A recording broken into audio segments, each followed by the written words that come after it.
Now let us see the working of transformer, है ना। तो हमारे पास एक ट्रांसफार्मर है जो कोर टाइप ट्रांसफार्मर है। स्कीमेटिक डायग्राम इसको कहते हैं, स्कीमेटिक डायग्राम ऑफ ट्रांसफार्मर। ठीक है, तो हमने यहाँ पे एक स्कीमेटिक डायग्राम बना रखा है ट्रांसफार्मर का। ये ब्लैक वाला कोर है, इस पे हमने दो वाइंडिंग किया हुआ है, यहाँ पे हेलिक्स और हेलिकल वाइंडिंग किया गया, आपको पता है। तो फॉर सिंपलिसिटी एक वाइंडिंग यहां लिखा गया है, दूसरा वाइंडिंग यहां है, मतलब एलवी और एचवी को सेपरेट रखा गया है यहाँ पे सिंपलिसिटी के लिए। हालांकि इन प्रैक्टिकल दोनों वाइंडिंग एक दूसरे पे होते हैं, इधर भी एलवी एचवी होता है, इधर भी एलवी एच होता है, तो समझने के लिए हमने दोनों को अलग अलग लिखा है। तो मान के चलो हम यहाँ पे सप्लाई कनेक्ट करते हैं, यहाँ पे हम एक सप्लाई कनेक्ट करते हैं, एसी सप्लाई, जिसकी इंस्टेंटेनियस पोलैरिटी यहाँ प्लस है और यहाँ माइनस है, जिसकी इंस्टेंटेनियस पोलैरिटी यहाँ प्लस है यहाँ माइनस है, और इस सप्लाई को हम बोलते हैं V1।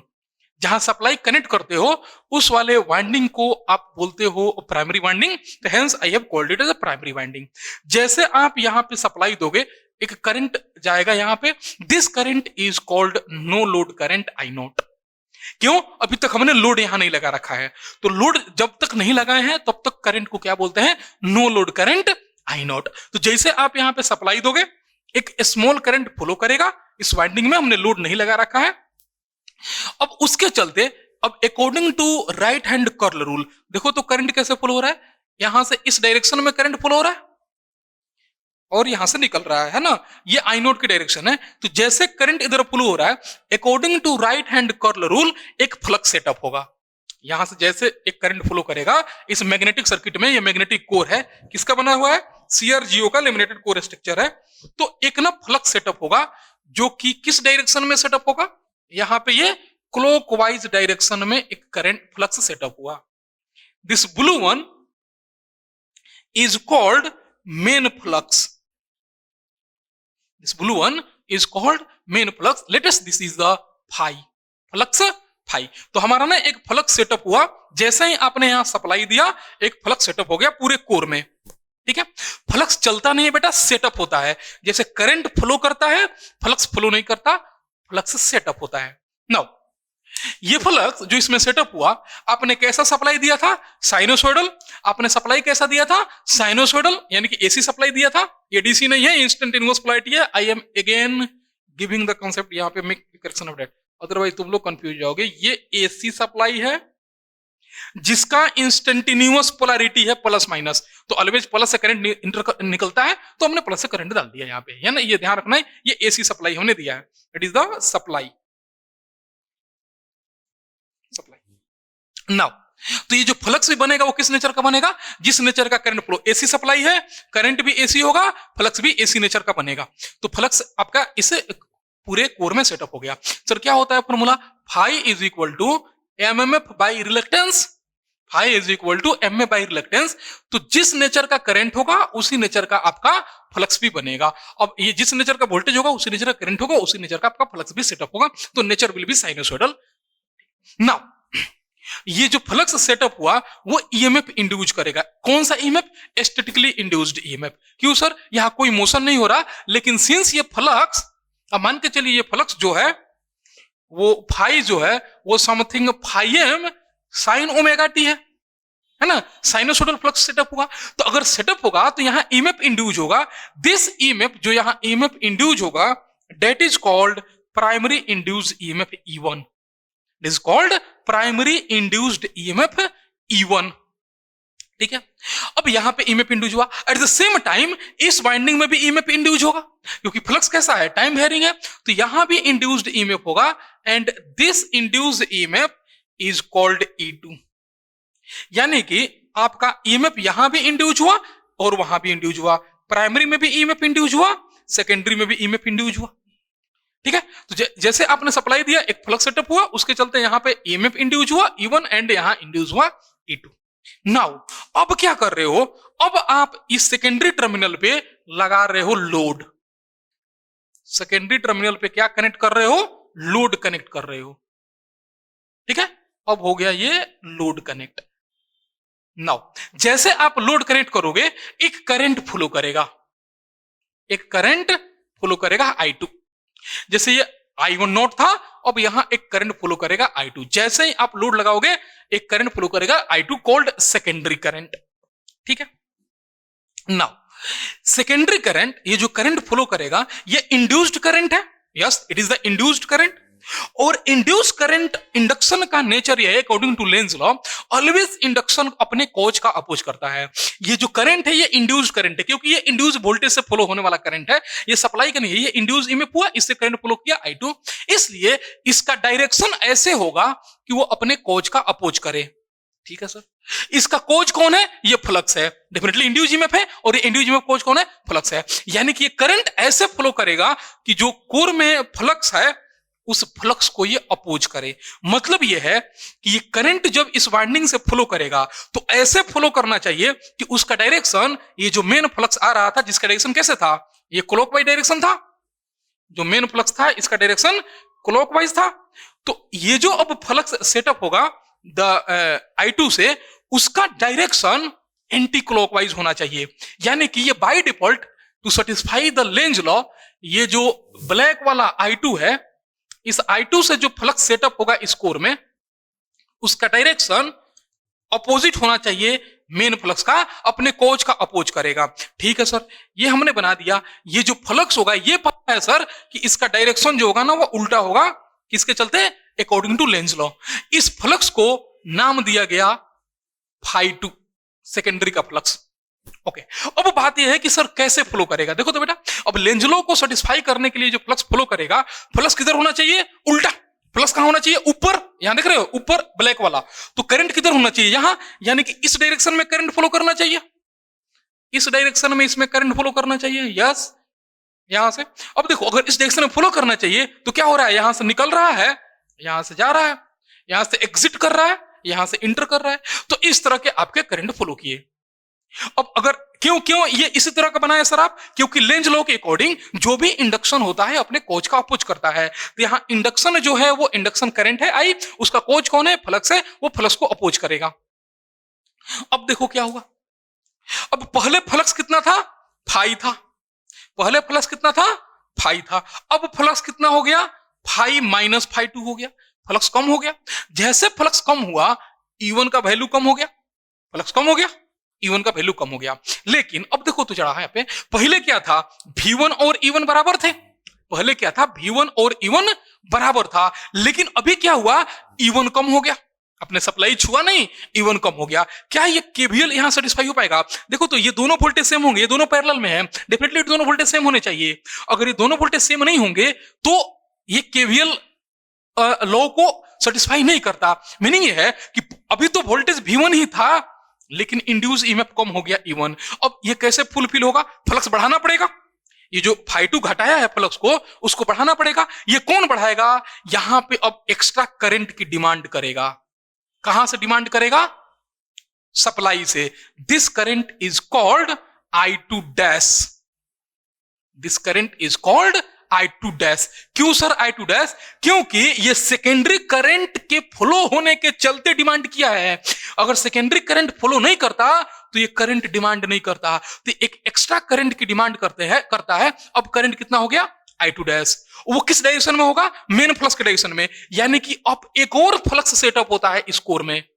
ये सब micro of second, fraction of second में निपट जाता है सारा चीज।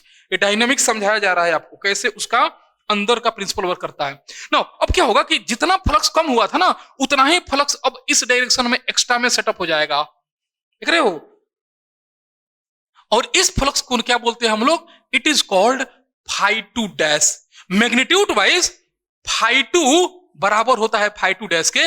एंड एट द लास्ट आपको अब कितना फ्लक्स मिल गया? जो टोटल फ्लक्स मिला φ माइनस φ2 प्लस φ2 डैश। जो φ2 डैश है वो φ2 के बराबर होता है, बराबर। अब ये दोनों बराबर हैं, कैंसिल हो गए, एक दूसरे का अपोजिट है, कैंसिल हो गए, तो अगेन आपको कितना फ्लक्स मिल गया? φ। यानी कि ट्रांसफार्मर में जो कोर में फ्लक्स है वो मेंटेन कांस्टेंट होता है। ट्रांसफार्मर के कोर में जो फ्लक्स है वो मेंटेन्ड कांस्टेंट होता है। क्लियर हो गया यहां तक? यानी कि जैसे आपने लोड लगाया, लोड के चलते करंट फ्लो किया, उस करंट के चलते एक दूसरा फ्लक्स सेटअप हुआ जो सब्ट्रैक्टिव इन नेचर था। किसमें? मेन फ्लक्स में। इसी को फुलफिल करने के लिए अब एक्चुअली फ्लक्स कम हो गया, इंड्यूस ईएमएफ कम हो गया, केवीएल जो है इवेल्युएटेड नहीं रहा, वो अनइवेल्युएटेड हो गया, इसलिए ये वाइंडिंग ने अब लोड का डिमांड किया और करंट का डिमांड किया। वो उतना ही डिमांड किया जितना लोड कम कराया था फ्लक्स, उस तरह से ये करंट का डिमांड किया, फ्लक्स सेटअप हुआ और ओवरऑल फ्लक्स फिर कोर में कितना हो गया, 5E हो गया।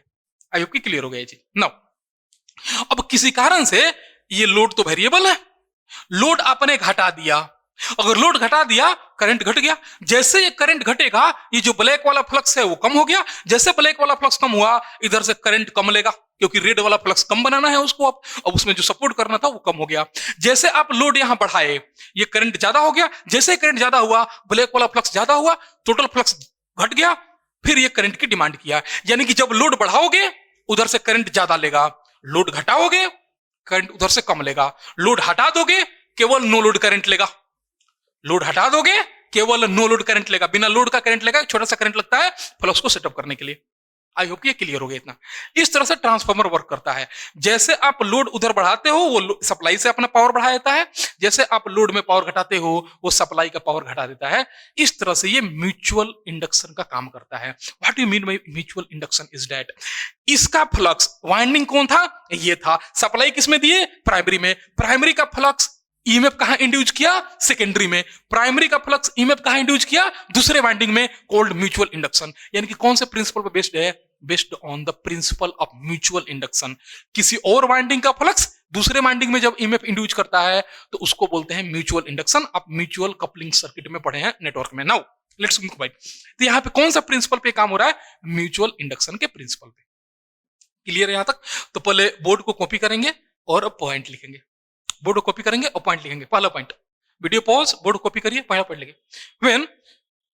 when supply is connected to primary of transformer, when supply is connected to one winding of transformer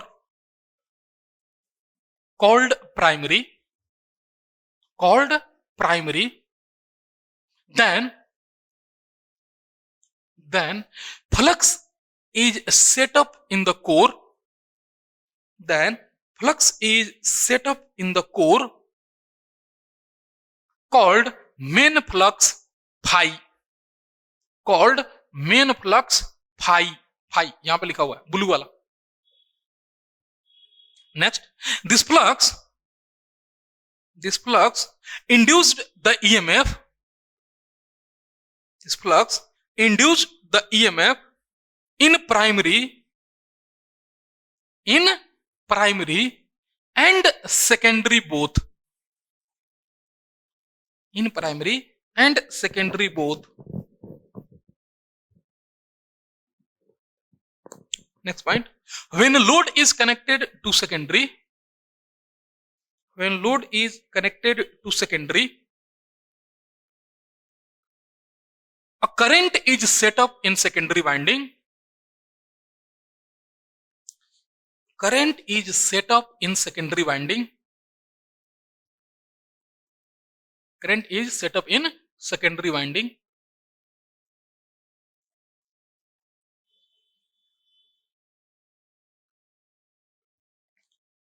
The direction of the current, the direction of this current, the direction of this current is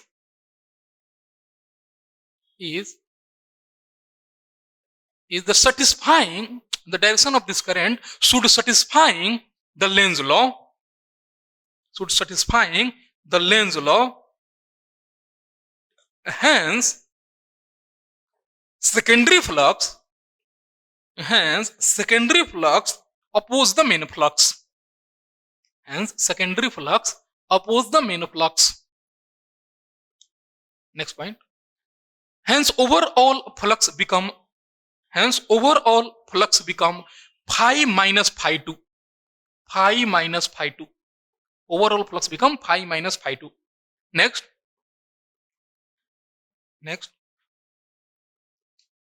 hence the primary winding demands more current, hence the primary winding demands more current, primary winding demands more current in a such a way that, in a such a way that the core flux is maintained phi, in such a way that the core flux is maintained phi. The core flux is maintained phi. Next. Hence, when load increases, secondary current increases. Secondary current increases. Primary demands more current. Primary demands more current from supply, and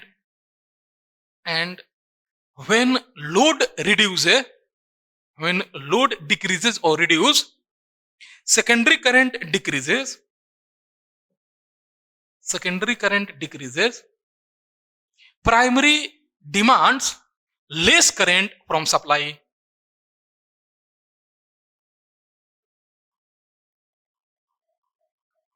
Hence, the transfer action of power,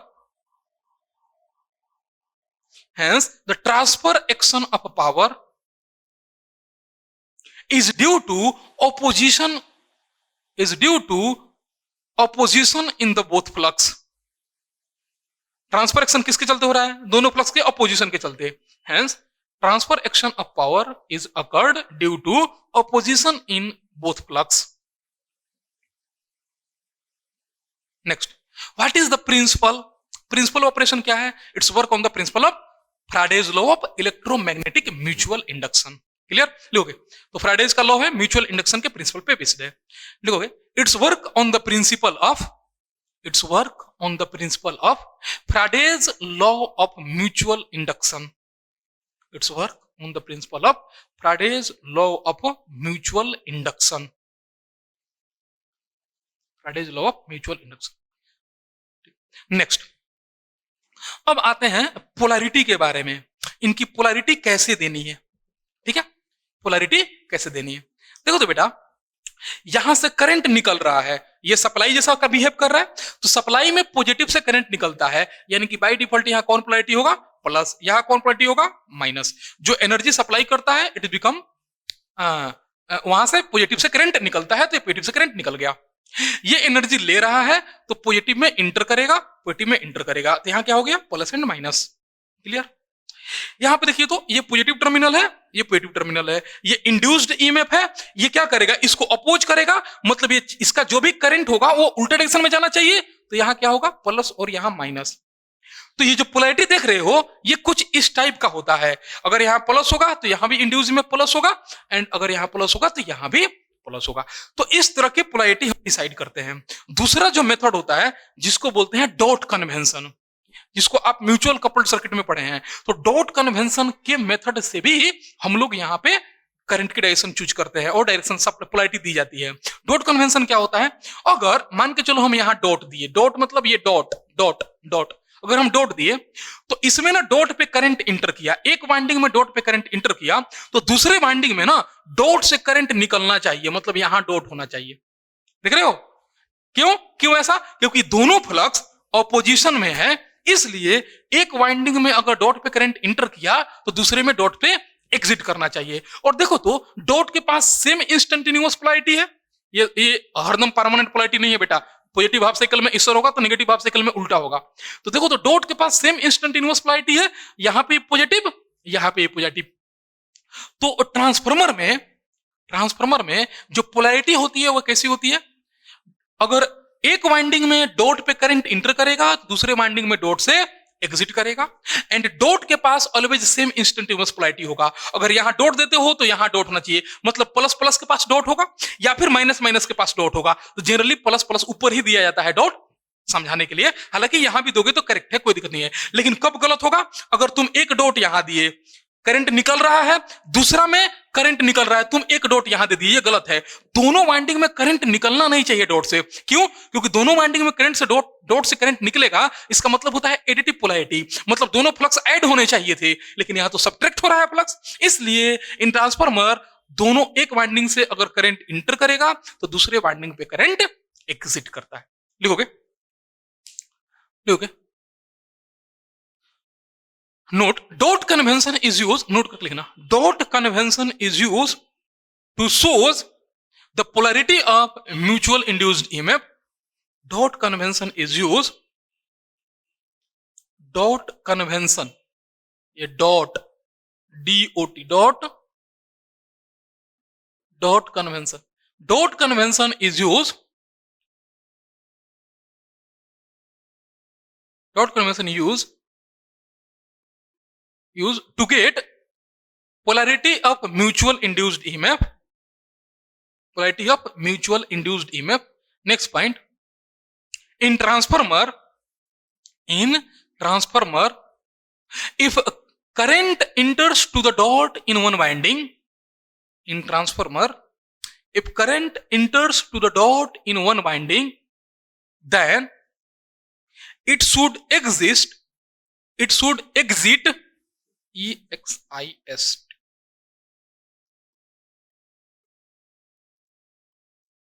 exit, EXIT, it should exit मतलब निकलना, from the dot, it should exit from the dot in other winding, and vice versa. vice versa मतलब अगर इसमें inter कर रहा है तो इधर एग्जिट करेगा, अगर इधर इंटर करेगा तो इधर एग्जिट करेगा. Next point, the dot has always same instantaneous polarity. Dot has always same instantaneous polarity. तो डॉट के पास जो है ऑलवेज सेम इंस्टेंटेनियस पोलैरिटी, अगर यहां प्लस होगा यहां भी प्लस, यहां माइनस होगा यहां भी माइनस, इसको बोलते हैं सेम इंस्टेंटेनियस पोलैरिटी. क्लियर? तो इस तरह से डॉट दिए जाते हैं. ये डॉट किसके अकॉर्डिंग दिए गए हैं? According to Lenz law. Lenz law के अकॉर्डिंग डॉट दिए जाते हैं. तो डॉट जो है ना लेंज लॉ को सेटिस्फाई करने के लिए दिया जाता है.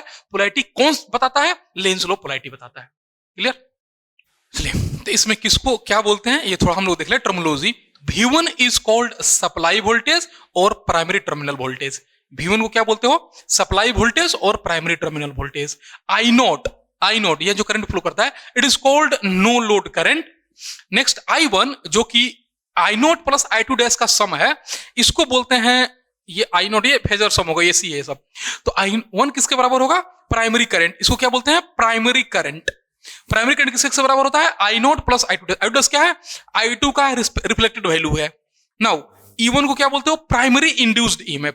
तो प्राइमरी वोल्टेज या सप्लाई वोल्टेज या primary terminal voltage, primary current, primary induced EMF. उस तरह से E2 को क्या बोलते हो? Secondary induced EMF. I2 secondary current या load current, also called as, और लोड करंट भी कह सकते हो क्योंकि यही करंट लोड में फ्लो हो रहा है. V2 इज लोड वोल्टेज और सेकेंडरी टर्मिनल वोल्टेज. तो यहां जो वोल्टेज प्रेजेंट होगा it is the secondary terminal voltage और लोड वोल्टेज. तो इस तरह से टर्मिनोलॉजी हम लोग इसके बाद यूज करेंगे. अब आपको जब नो लोड करंट बोलेंगे तो आपको समझ में आना चाहिए what is the no load current. वो करंट जो बिना लोड का लगता है फ्लक्स को सेटअप करने में. नेक्स्ट, प्राइमरी करंट कौन है, सप्लाई वोल्टेज क्या है, इंड्यूस ईएमएफ क्या है, ये सारे आपको समझ में आने चाहिए. क्लियर है?